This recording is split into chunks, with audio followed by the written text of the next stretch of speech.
check out more of my poetry on youtube.com/whythesewords. It's a work in progress, but there's a few poems up there. Thank y'all. Well, I'm gonna link everyone's Instagrams on the Facebook page. Is that, if that's okay? Yes. Yeah. So just follow everyone after today. Thank you. Yes. I love you, Nora.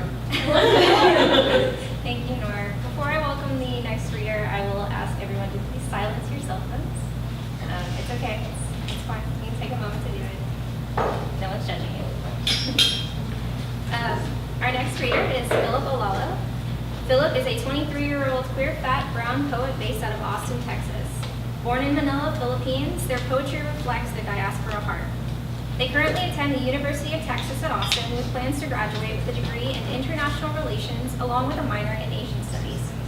To Philip, poetry is claiming the power in their voice. It is how they have learned to speak their truth. Philip's work is for all the queer, fat, brown babes who've ever felt alone. Their current goals include, I love this, their current goals include being so kind in this life that they are reincarnated as a dog in the next life.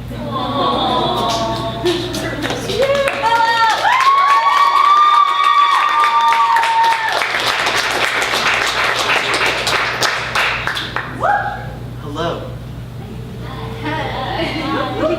Alright, so I have 2 poems for y'all today. But before I get that started, I just want us to give one round of applause for Nancy. One more time.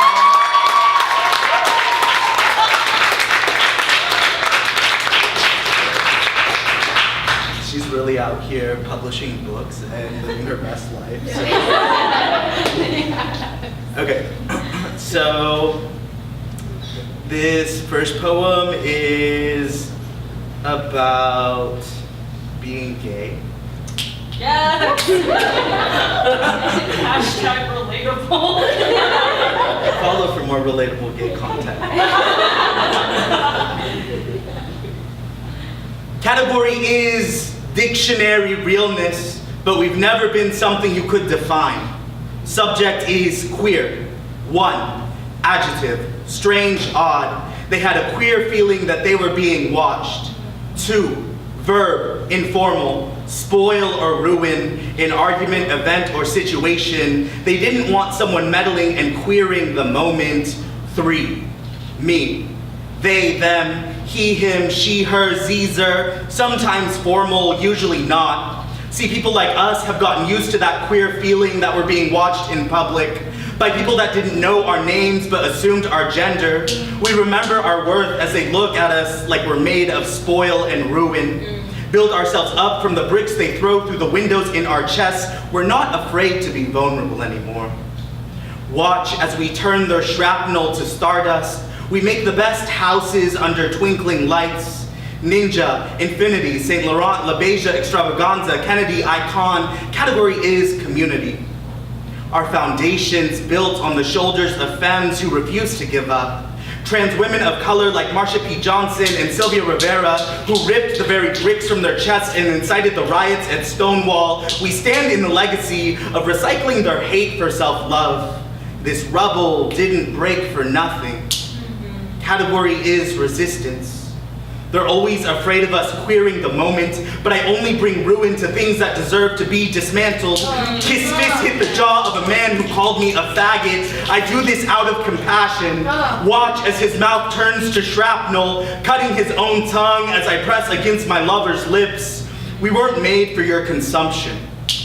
To be something that's easy for you to digest. The only reason you call me spoiled fruit is because you're not used to tasting things this sweet. A quote from Pepper La Beija. You can become anything and do anything right here, right now. It won't be questioned. I came, I saw, I conquered. That's a ball. Category is survival. And you can bet we're here to take the crown.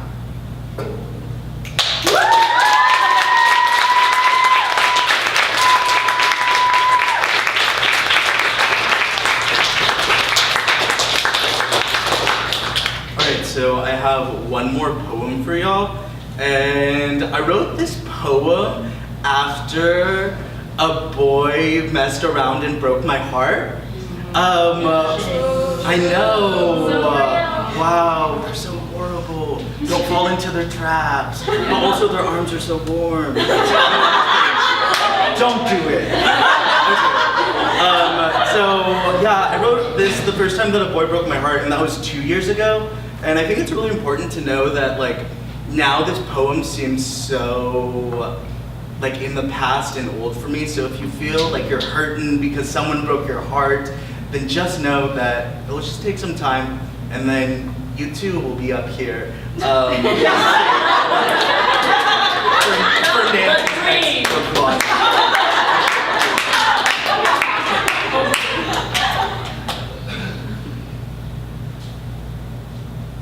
When I was 10 years old, I used to help my grandmother garden in our backyard.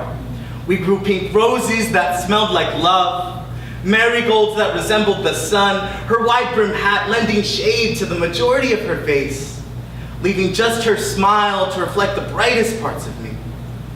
One day, she found me crying in the backyard. I wanted to water the plants only to discover that they were withering.